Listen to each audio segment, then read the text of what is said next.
Caros amigos, queridos alunos, é um prazer estar com vocês novamente. Meu nome é Hugo Filardi. Estamos aqui dando prosseguimento à disciplina de Direito Processual Civil 2.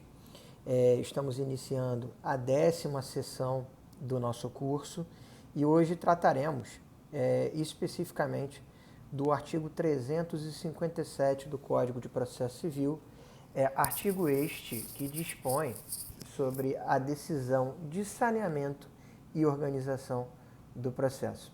Aproveito a oportunidade para lembrar a todos o nosso compromisso de entrega do artigo jurídico, do ensaio sugerido a vocês como avaliação desse período letivo.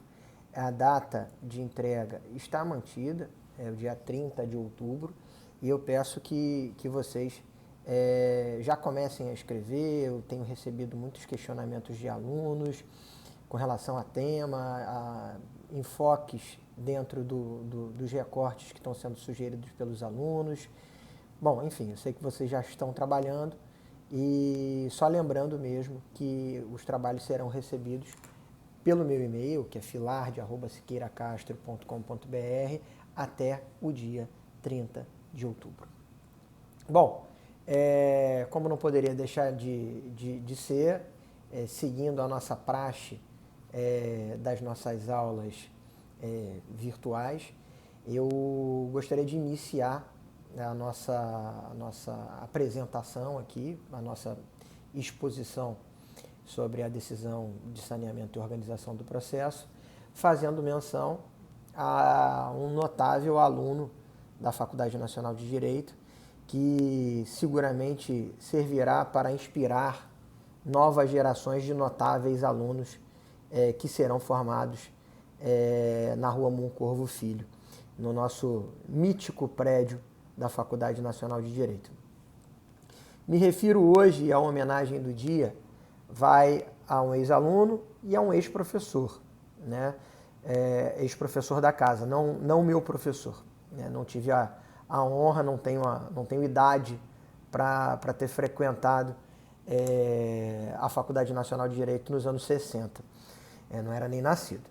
Mas me refiro ao professor Pedro Calmon. O professor Pedro Calmon, ele dá nome a uma sala na nossa Faculdade Nacional de Direito.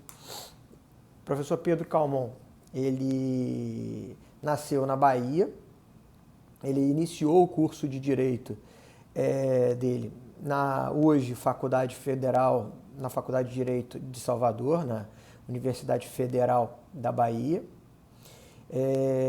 Ele não concluiu o curso de Direito na Faculdade Federal da Bahia, ele pediu transferência, ele se transferiu para o Rio de Janeiro e ele acabou concluindo o curso na nossa Faculdade Nacional de Direito.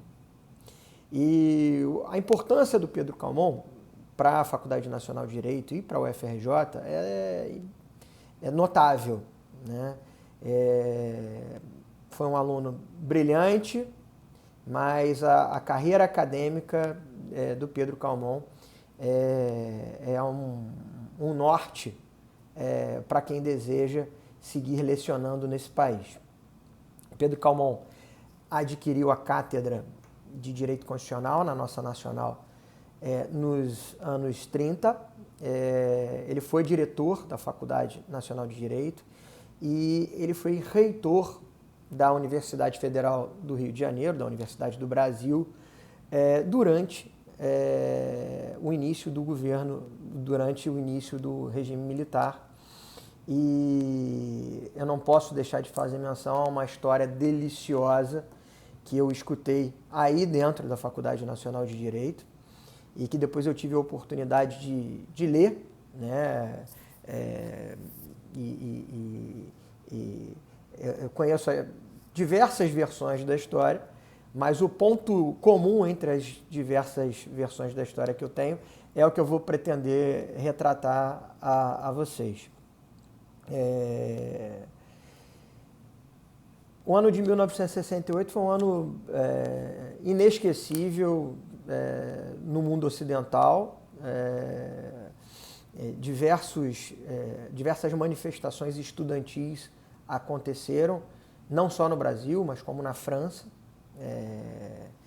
Existe até um livro que tem um ponto de contato entre as manifestações em Paris e as manifestações no Rio de Janeiro, ocorridas em 1968. Um dos grandes artífices da resistência ao governo militar e aos atos institucionais que ocorreram entre 1964 e 1969 foi um estudante da Faculdade Nacional de Direito, Vladimir Palmeira. Foi presidente do CACO e foi presidente da UNE e foi o grande mentor da passeata dos 100 mil na Avenida Rio Branco, que foi talvez o grande ato de resistência ao governo militar que tinha sido recém-instalado. E é onde entra Pedro Calmon nisso tudo. Os atos institucionais foram editados pelo governo federal, pelo regime militar, e eles suprimiam diversos direitos e garantias fundamentais e restringiam, de certa maneira, a liberdade de expressão no país. E a Faculdade de Direito, a Faculdade Nacional de Direito, sempre foi um centro de resistência democrática. Sempre foi um polo que irradiou o pensamento, um polo que irradiou ideias.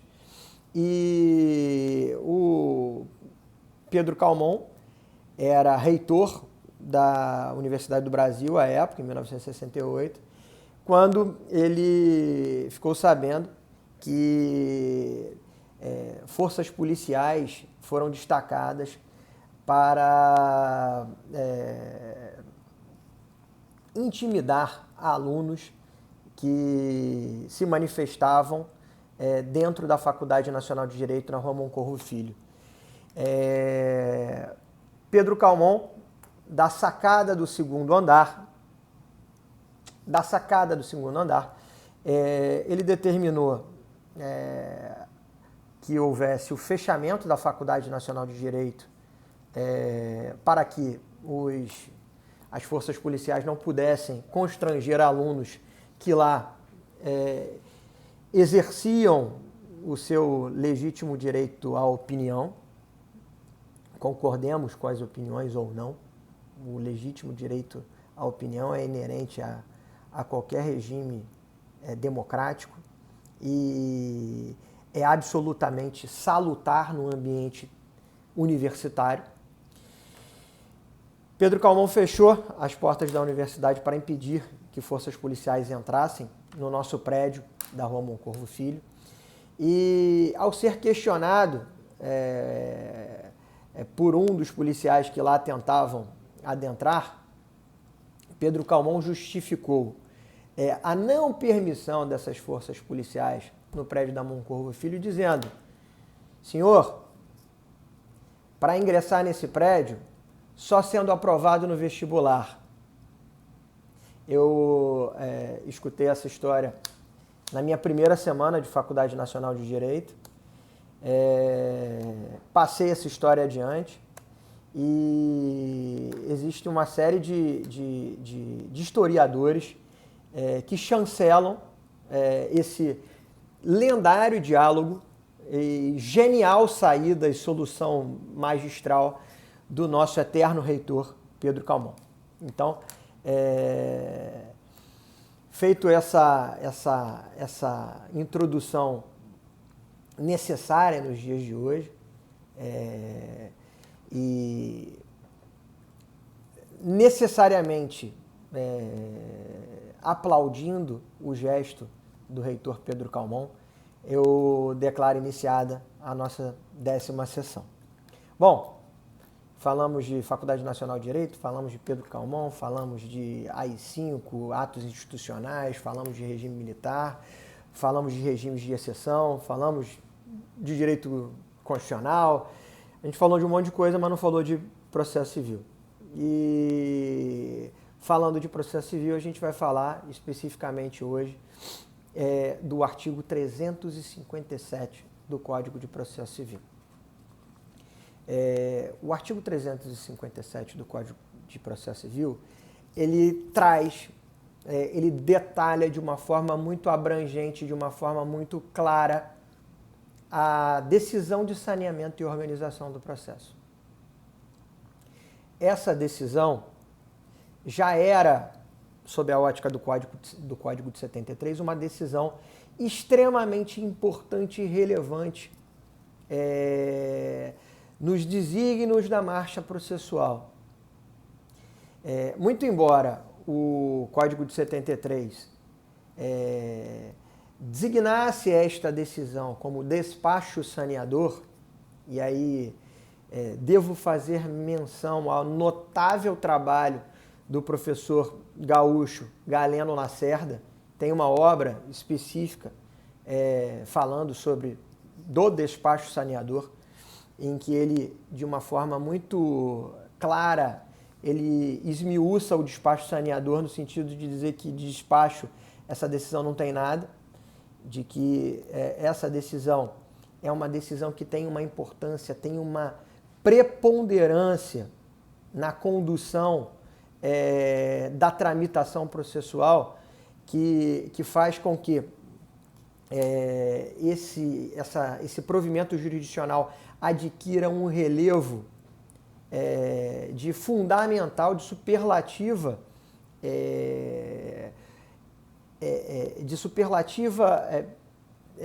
preponderância no eixo das decisões jurisdicionais. Então, o Código de 73 trazia com a pecha de despacho saneador e que, de certa forma, diversas obras doutrinárias, diversas decisões judiciais consagraram esse despacho saneador como uma decisão saneadora, na realidade.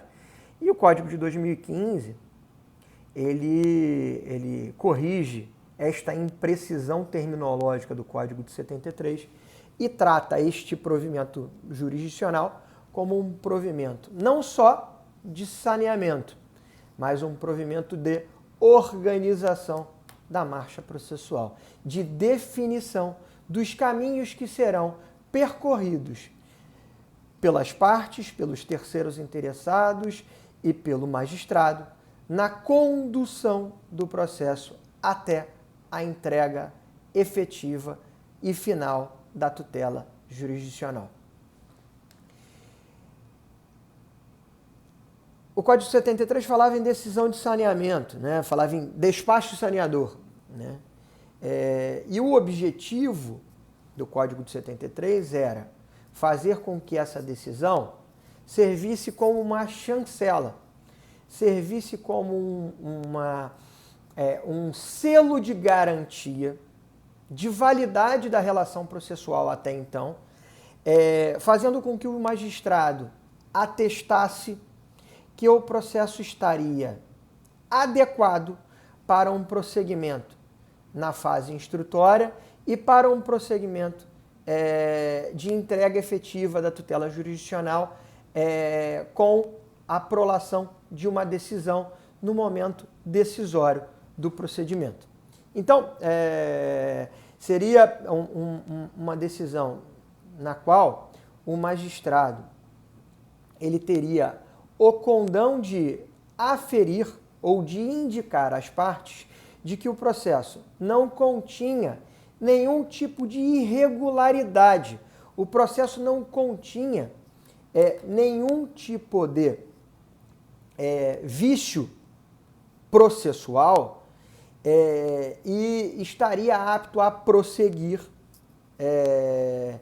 no início da fase instrutória e incorrendo tudo dentro da legalidade, dentro da fase instrutória, o processo poderia caminhar para ser sentenciado.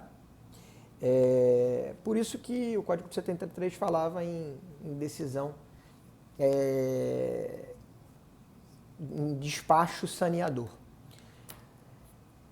O Código de 2015, ele foi além.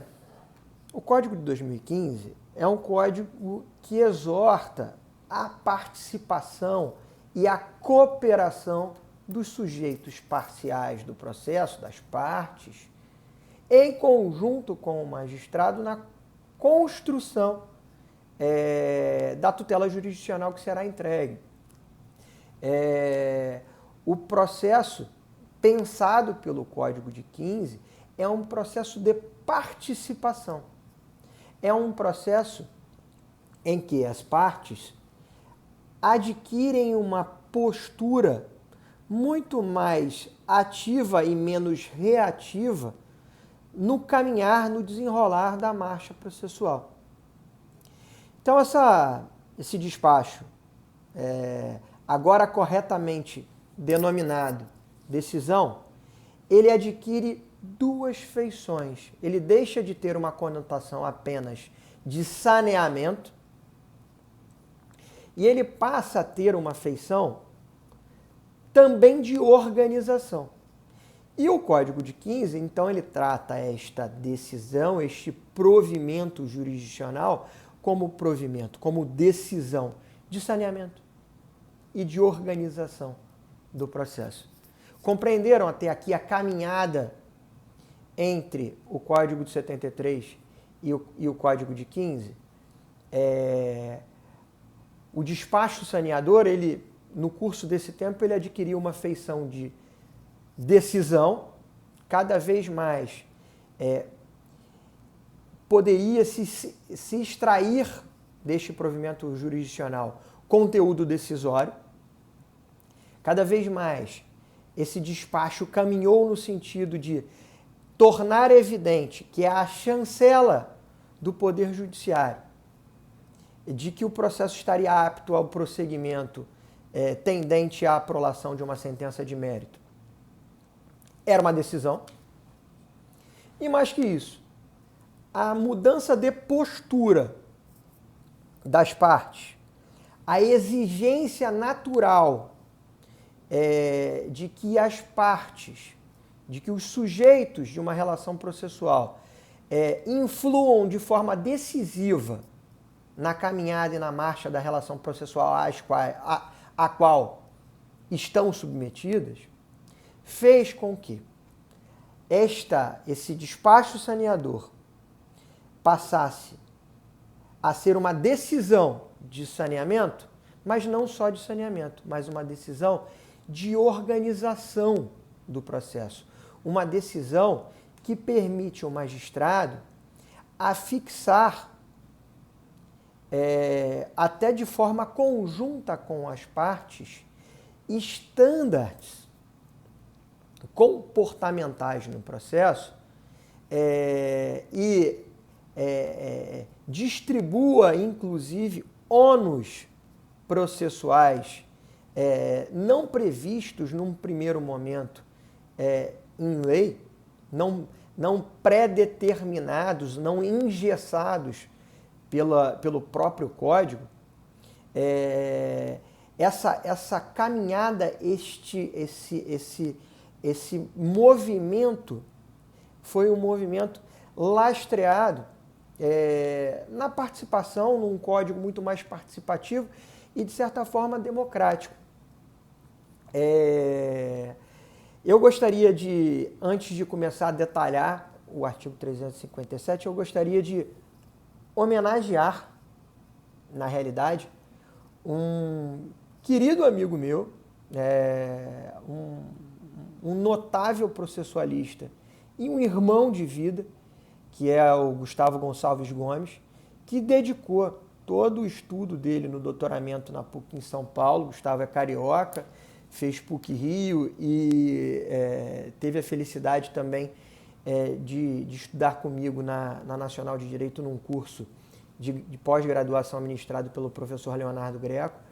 O Gustavo, ele concluiu o doutoramento dele em São Paulo e a tese de doutorado dele em São Paulo foi concebida através da análise do artigo 357 do Código de Processo Civil, para que vocês vejam a importância que esta decisão de saneamento e organização do processo adquiriu nesse novo contexto de participação, nesse novo contexto de processo civil democrático e aberto à colaboração, à cooperação, à contribuição das partes submetidas a uma determinada relação processual. A tese do Gustavo, ela pode ser acessível através do repositório de teses da CAPES, e felizmente a tese do Gustavo está sendo lançada pela editora Revista dos Tribunais e seguramente será uma fonte inesgotável de consulta sobre o tema a vocês. Então, feitos esses esclarecimentos, a indicação de bibliografia específica sobre o tema e a homenagem ao meu querido irmão Gustavo Gomes, eu queria começar a dissecar o artigo 357. Falei a vocês que o artigo 357 trata de decisão de saneamento e organização do processo. O artigo 357, ele possui 5 incisos. Um inciso dedicado ao saneamento e 4 outros incisos dedicados à organização do processo. Vejam, senhores, a importância da participação, da colaboração, da interferência das partes na construção desta decisão, que servirá de marco para o prosseguimento da relação processual em suas fases de instrução e de decisão. Bom, a decisão de saneamento e organização, ela traz no seu inciso 1 do artigo 357 o seu viés, o seu olhar de saneamento. Quando ela diz que a decisão de saneamento e organização resolverá questões processuais pendentes se elas ainda não tiverem sido equacionadas. Então, nós já vimos aqui, ao longo das nossas sessões, que o Código de 15 tende a prestigiar a primazia do julgamento de mérito. Então, quando eu disse lá atrás que o despacho saneador de 73 ele era uma chancela à legalidade e à perfeita aderência da relação processual posta às regras processuais vigentes, esta é a conotação de saneamento transportada para o Código de 15. Aqui, o inciso 1 do artigo 357 é a chancela do magistrado, a presença das condições da ação, a presença dos pressupostos processuais, a ausência de irregularidades sanáveis. Até porque nós já vimos até aqui que existem uma série de dispositivos, abordei com os senhores na aula passada, o artigo 352 do Código de Processo Civil, abordei outros dispositivos que remetem à necessidade de intimação das partes para a regularização de vícios sanáveis, no sentido de que o processo ele seja uma relação processual rígida e que permita efetivamente que o juiz se pronuncie sobre o mérito posto a julgamento e evite o que eu chamo de decisões anômalas e decisões laterais e artificiais do processo, que são as decisões sem enfrentamento de mérito com base no acolhimento ou na identificação de vícios que não foram sanados ou vícios insanáveis na relação jurídico-processual. Então, o inciso 1 fala sobre a necessidade de resolver questões processuais pendentes se elas ainda não tiverem sido resolvidas. Então, Feito o saneamento, e reforço aos senhores que a decisão é de saneamento e organização. É uma decisão só. Com dois olhares, com dois feixes de energia. A decisão, ela saneia, ela tem um olhar pretérito de validação de tudo que foi produzido até então e de atestar que não há qualquer tipo de óbice processual para o prosseguimento do feito, para que este seja destinado a uma entrega da tutela jurisdicional de mérito. E o segundo viés, o segundo feixe de energia desta decisão é um feixe de organização do processo. O juiz e as partes deverão encontrar uma forma dentro, evidentemente, da legalidade e dentro do parâmetro de segurança jurídica e de previsibilidade de procedimento exigido pelo Estado Democrático de Direito, os juízes deverão, em conjunto com as partes, encontrar uma espécie de calendário de organização de atos processuais que serão produzidos a partir de então, destinados à entrega efetiva da tutela jurisdicional de mérito. Então, os incisos 2 a 5 tratam das seguintes questões, que deverão necessariamente ser abordadas pelos magistrados quando da prolação da decisão de saneamento e agora organização do processo. Convoco vocês à leitura aí comigo. Inciso 2. Delimitar as questões de fato sobre as quais recairá a atividade probatória, especificando os meios de prova admitidos. 3. Definir a distribuição do ônus da prova, observando o artigo 373. Nós veremos mais à frente que o artigo 373 é o artigo que estabelece a distribuição do ônus da prova. Só que o artigo 373, ele também prevê a possibilidade, ele dá ao magistrado a possibilidade de distribuição dinâmica do ônus ou de redistribuição judicial do ônus legalmente estipulado de produção de prova às partes. Mas a gente vai ver isso um pouco mais à frente.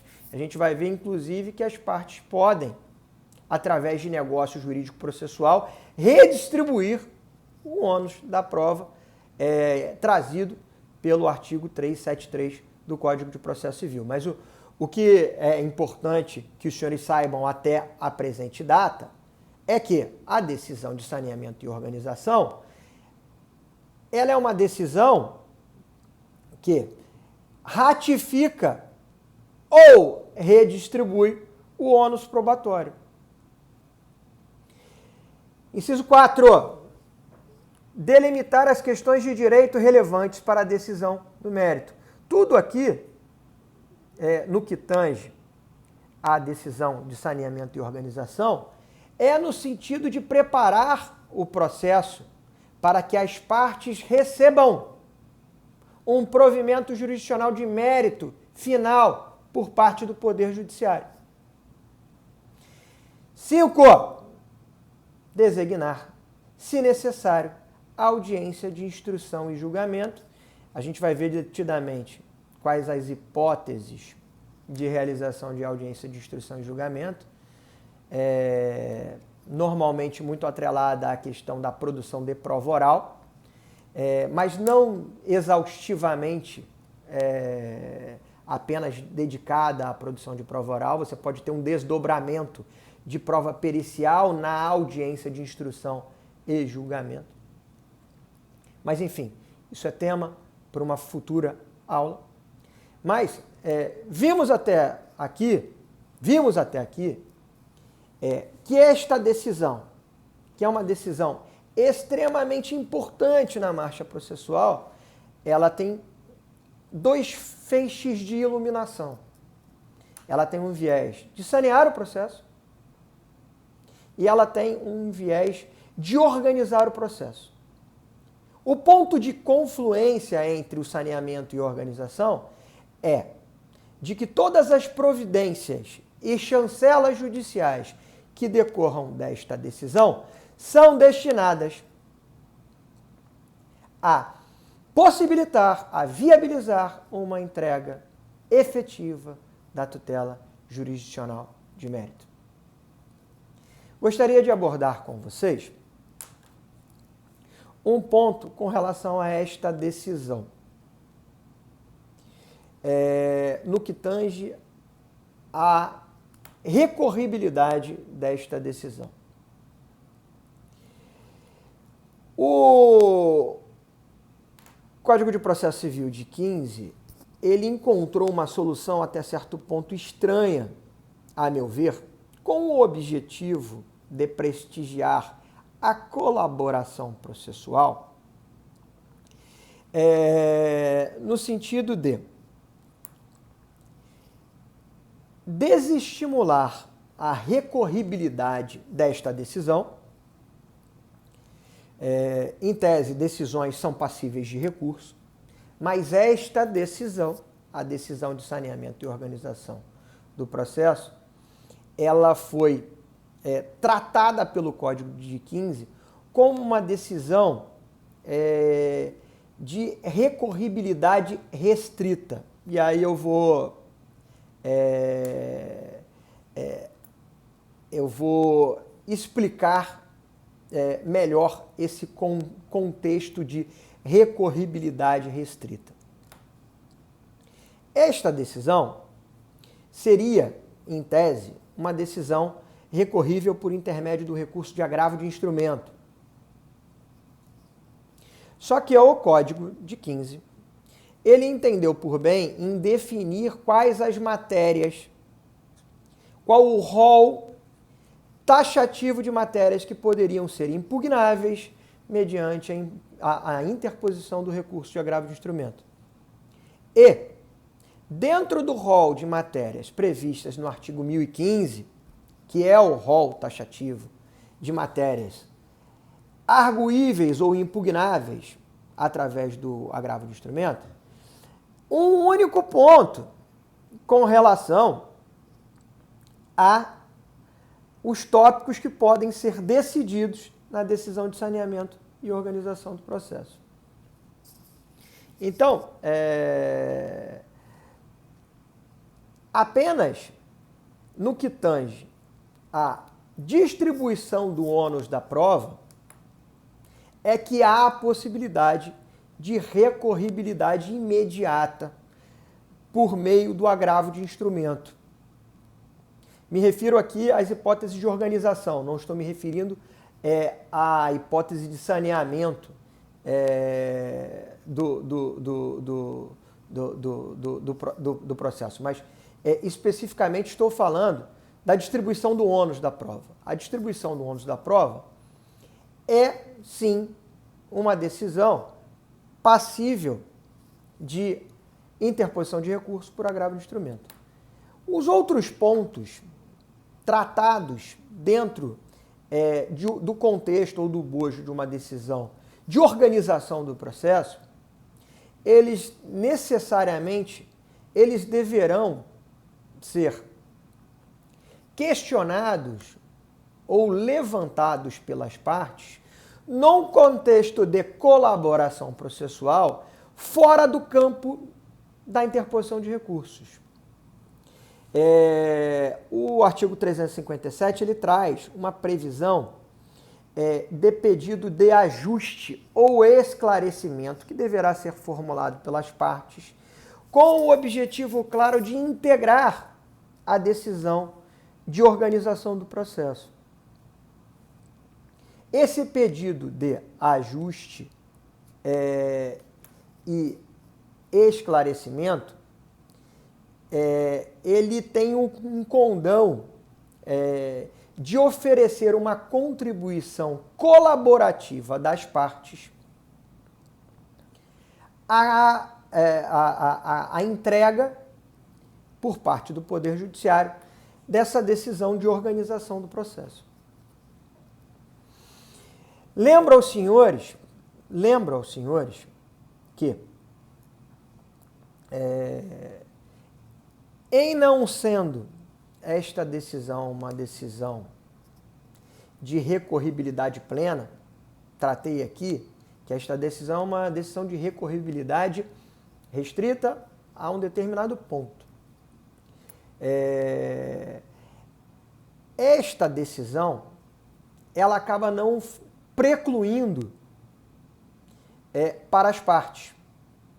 As partes poderão, oportunamente, quando da sua irresignação com relação à entrega da tutela jurisdicional de mérito, à entrega da sentença, e o recurso cabível para a impugnação de sentenças é a apelação, quando de sua apelação, as partes poderão, sim, levantar algum tipo de irregularidade que elas entendam ter sido perpetrada na decisão prevista no artigo 357.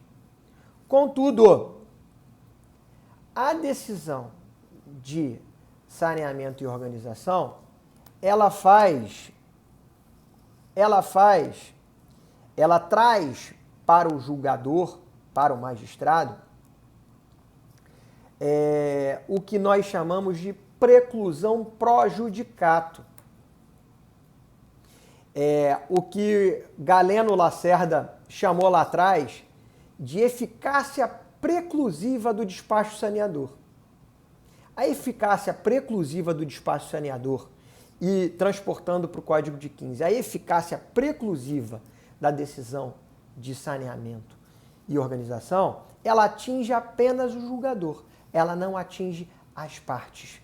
Por isso estamos diante de um fenômeno de preclusão pro judicato. É uma preclusão de julgamento. Se o julgador entendeu que estão presentes as condições da ação e os pressupostos processuais, ele não poderá voltar atrás. Se o julgador entendeu que o ponto controvertido da demanda é A, ele não poderá, quando da entrega da tutela jurisdicional, se ater a um ponto diverso do ponto controvertido A. Os limites da atuação do julgador, eles são delimitados pelo princípio da demanda e pelo princípio da inércia, que são limites que derivam da consolidação dos pedidos da petição inicial. E eles também derivam da fixação dos pontos que serão abordados pelo magistrado quando da prolação de sentença, pontos estes fixados com a colaboração das partes na decisão de saneamento e organização do processo. Falei aos senhores do princípio da colaboração, o princípio da participação. As partes, com base ainda no artigo 357 do Código de Processo Civil, podem impor, vejam, as partes podem impor ao Poder Judiciário, desde que não haja nenhum tipo de vício de forma ou de consentimento, podem impor um negócio jurídico processual típico ao Poder Judiciário. As partes podem, de comum acordo, celebrar um negócio jurídico processual que substitua a decisão de saneamento e organização do processo por parte do magistrado. E o magistrado, nessa hipótese de celebração de negócio jurídico processual entre as partes, ele só poderá fazer uma verificação sob a ótica do artigo 190 do Código de Processo Civil, sobre a legalidade do negócio jurídico processual. Se o negócio jurídico processual estiver dentro dos parâmetros exigidos pelo artigo 190,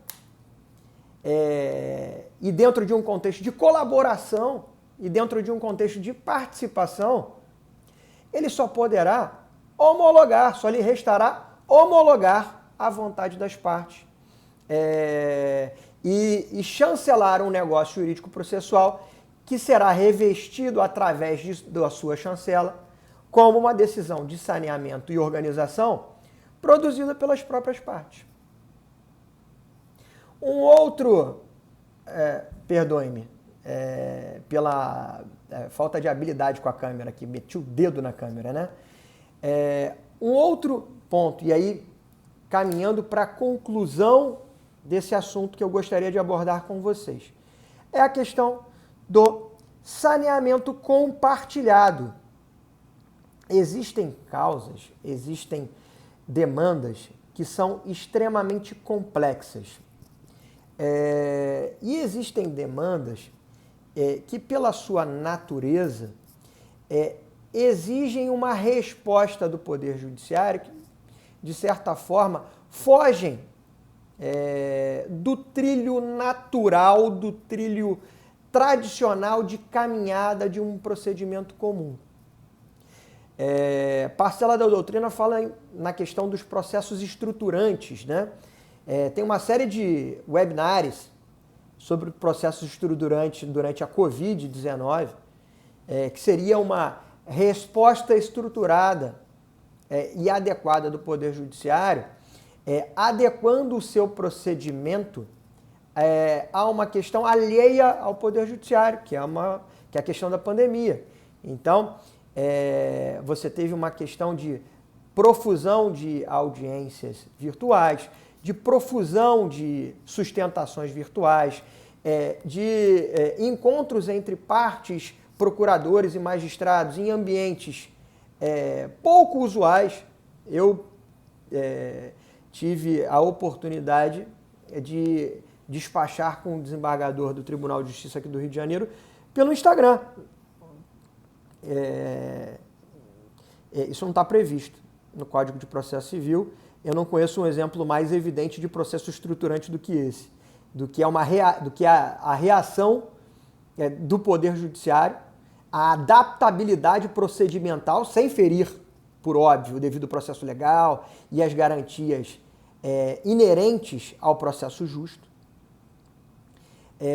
Esse é o maior exemplo de adaptabilidade do Poder Judiciário a fatores exógenos e que demandam uma resposta ágil do Poder Judiciário. E o artigo 357 também dispõe sobre a questão do saneamento compartilhado em causas muito complexas. E aí existe a possibilidade, vejam só, como o Código de 15 ele pretende ser democrático e chamar as partes para o diálogo dentro de uma relação processual. Existe a possibilidade do magistrado, de acordo com a complexidade da demanda, em convocar as partes para que em audiência especial as partes, conjuntamente com o magistrado, possam, através de um diálogo franco e diálogo efetivo, diálogo humano, com participação sem qualquer tipo de melindre das partes e dos jurisdicionados envolvidos e interessados naquela determinada entrega jurisdicional, para que estes juntos possam determinar um calendário de realizações processuais dali em diante, no sentido de viabilizar uma entrega efetiva da tutela jurisdicional.